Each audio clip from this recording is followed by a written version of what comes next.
Okay, I'm going to talk about envy and the erosion of well-being, a heuristic mathematical model. And here is an image of a frog in a pot. I think you'll see that this is appropriate to this talk. Let me give an overview.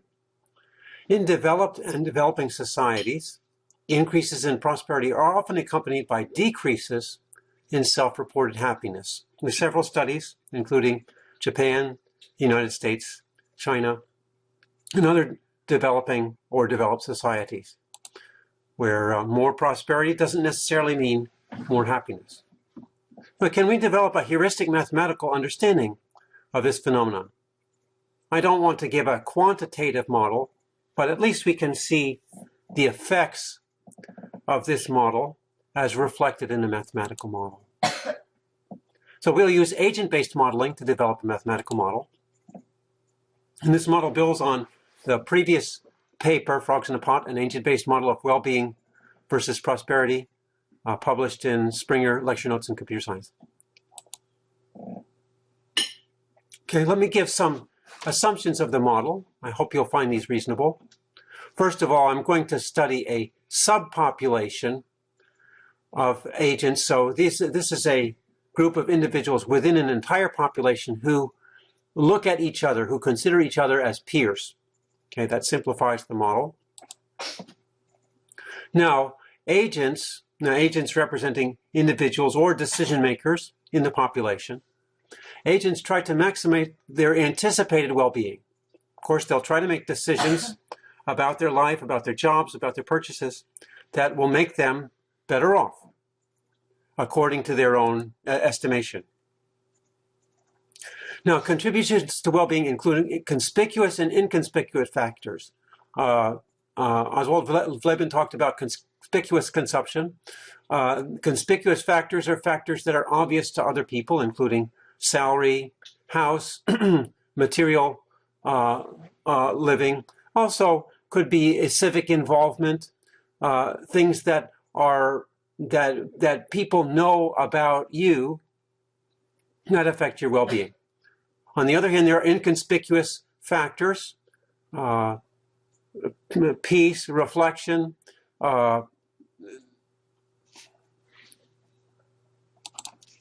private time with family, things that are not so open and obvious to others around you. Now, we suppose that new lifestyle opportunities are offered to agents based on current conspicuous norms. You know that job offers reflect people's current salary level. Things that are sold in the market because they're targeting people at their various income or their various lifestyle. But these targetings in the marketplace are based on the obvious or conspicuous aspects of people's lifestyle and not so much on the inconspicuous aspects. Now, agents' perceptions of their well-being is skewed because of envy.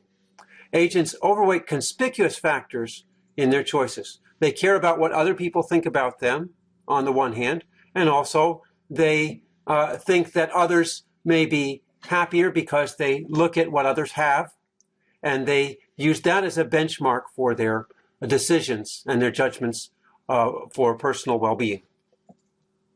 Okay, so that's another aspect of the model that seems to be reflective of real conditions in real life.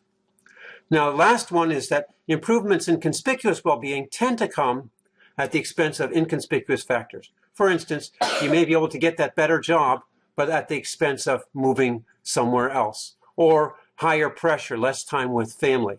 Now, this is not a hard trade-off, but a tendency that conspicuous advancement often requires some sacrifice in inconspicuous areas. Okay, so these are the basic assumptions that we mathematize in the model. Okay, and here's the simple model in mathematical form. We have a well-being index called WT of n for each agent n at each time t, and that well-being index consists of conspicuous and inconspicuous parts, A, T, and BT, respectively.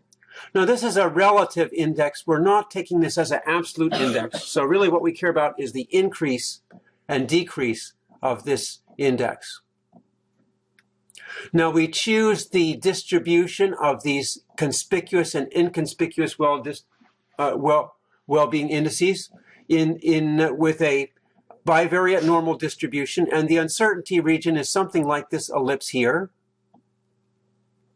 where we measure conspicuous on the x-axis and inconspicuous on the right axis. So what this says is that if you have a choice or a lifestyle where conspicuous is favored, it tends to disfavor the inconspicuous index. That's the negative slope here, but it's only a tendency. There is a covariance ellipse, so there is a certain amount of randomness.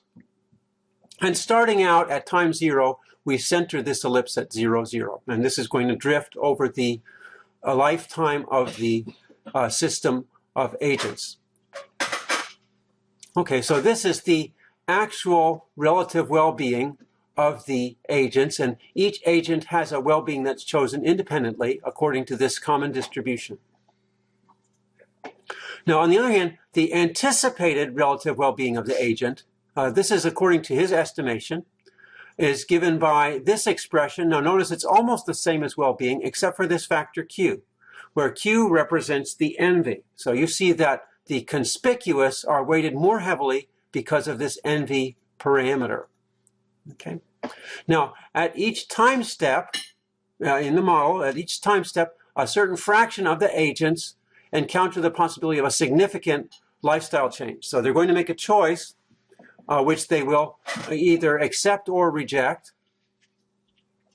These new lifestyle choices are also offered according to probability distribution.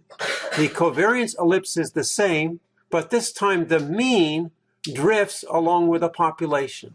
The mean conspicuous index for a new lifestyle choice is equal to the current mean of conspicuous indices of the current agents.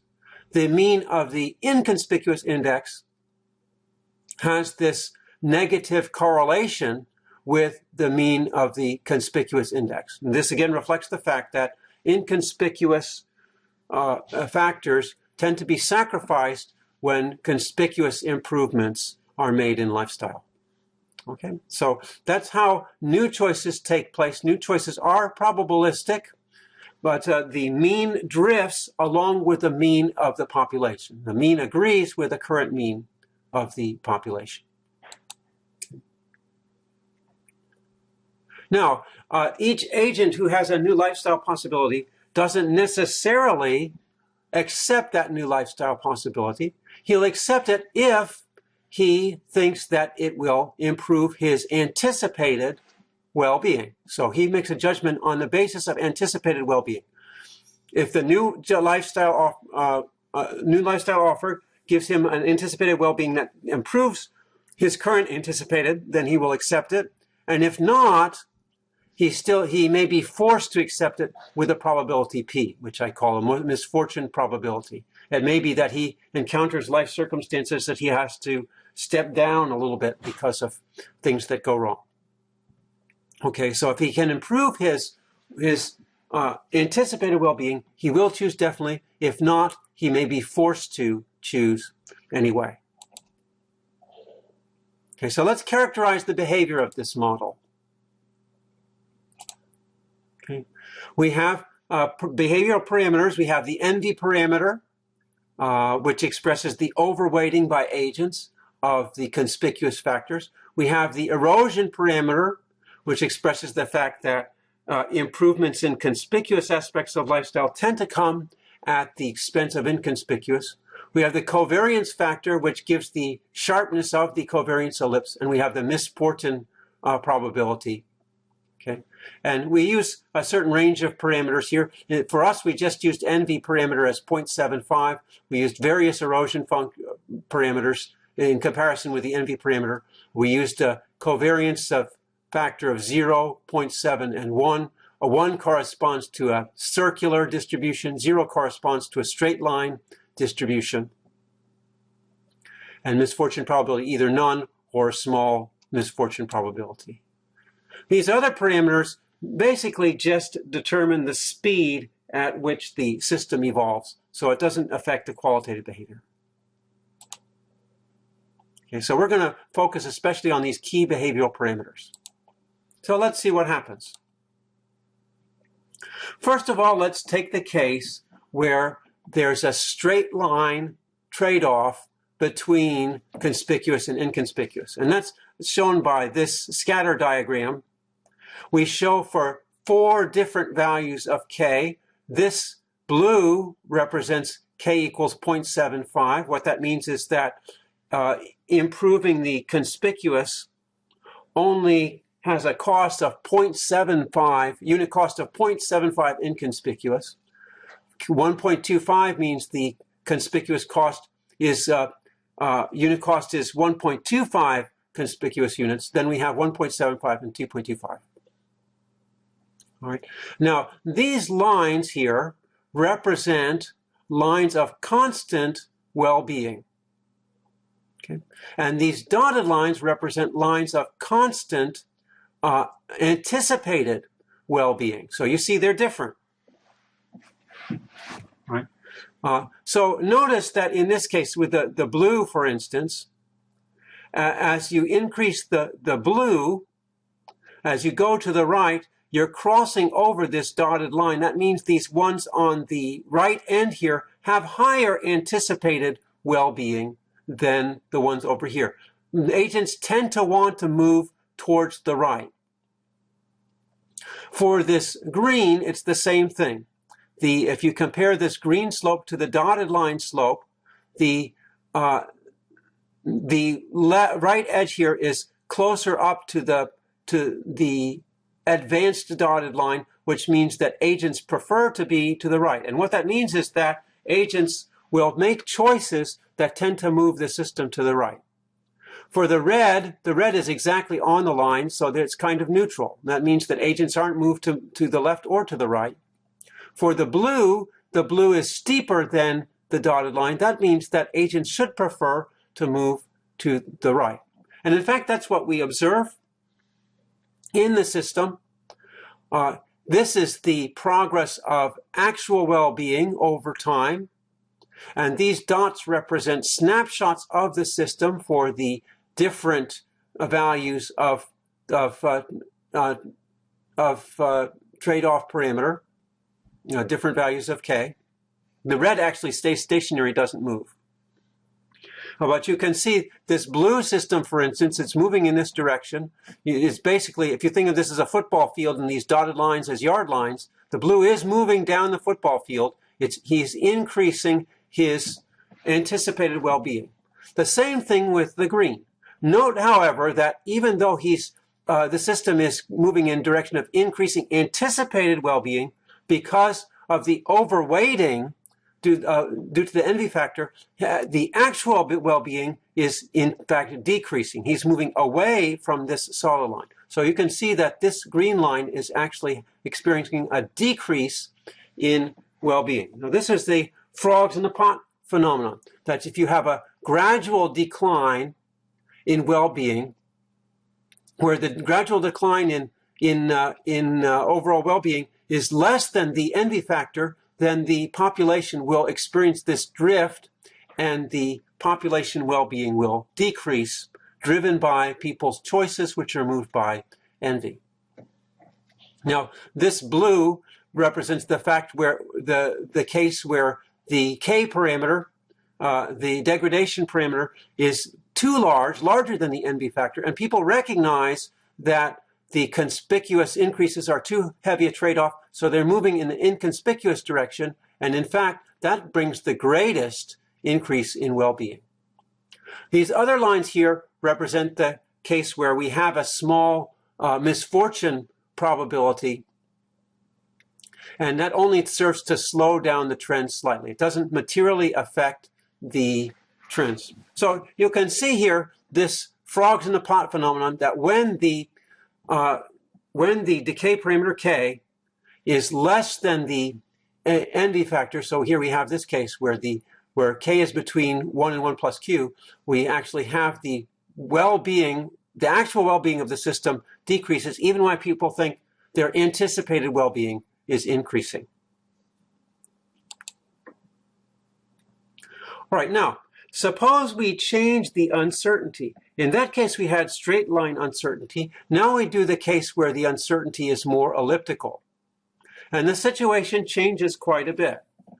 In the case where you have a gradual k, where k is less than 1, it doesn't change much.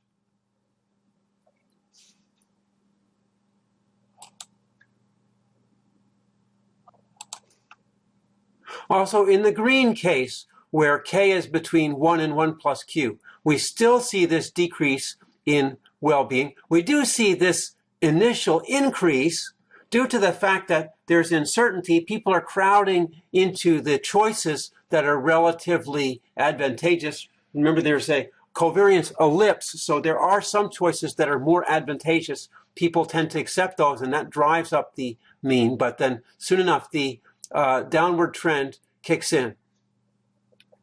The big change occurs in the case where k is 2.25. And what happens here is that the uncertainty, because there's uncertainty in the trade-off between conspicuous and inconspicuous, instead of getting the more inconspicuous choices, which eventually lead to better choices all around, people are still crowding towards the choices where it appears in the short term to improve the conspicuous index. People try to get those choices are exhausted, the system gets stuck, so it just remains stationary. However, when you add a misfortune probability, then the system has nowhere to go but down. Okay? So if you have this case where you have a large erosion parameter, and you also have a misfortune probability, then the well-being of the system goes down. And we see that in these dots here. In fact, not just the actual relative well-being is decreasing, but the anticipated well-being itself is going down. That's because when misfortune sets in, people have nowhere to go but down. They're trying to get the better conspicuous situations. Then when misfortune sets in, the only choice they have are ones which have an unfavorable trade-off between conspicuous and inconspicuous, because the society's drift has moved in the direction of conspicuous factors in well-being. Okay, this case shows the scatter. This is a scatter plot at the end of the time. This is a scatter plot at this final time. You see that if there's no misfortune parameter, it's very stretched out, still somewhat elliptical. If there's a misfortune parameter, it's much less spread out, much more circular. But what's happening is that people are all getting unfortunate choices over the course of the evolution, and once they have unfortunate choices, they're stuck. Okay. Now, the effect is even more marked when the uncertainty ellipse is less sharp. So this is a case where phi equals 1 is actually a circular uncertainty region for the individual choices. Still, the distributions become elliptical. But we can see that here is the case where you have misfortune probability. Again, we're seeing that when misfortune comes in, people are stuck. You have these people trailing back here who were lucky and didn't encounter misfortune. As soon as they encounter misfortune, they'll be brought down here, and they'll join the rest of the miserable company. Okay, and you can see here that in these cases that there's a very, very large effect of a small misfortune probability. The well-being goes way, way down. Okay, now this is really nothing new, although maybe not phrased quite in this way mathematically, but we see that over 2,000 or 3,000 years ago, we see similar conclusions being drawn. So thanks very much for listening. Hope you enjoyed the model.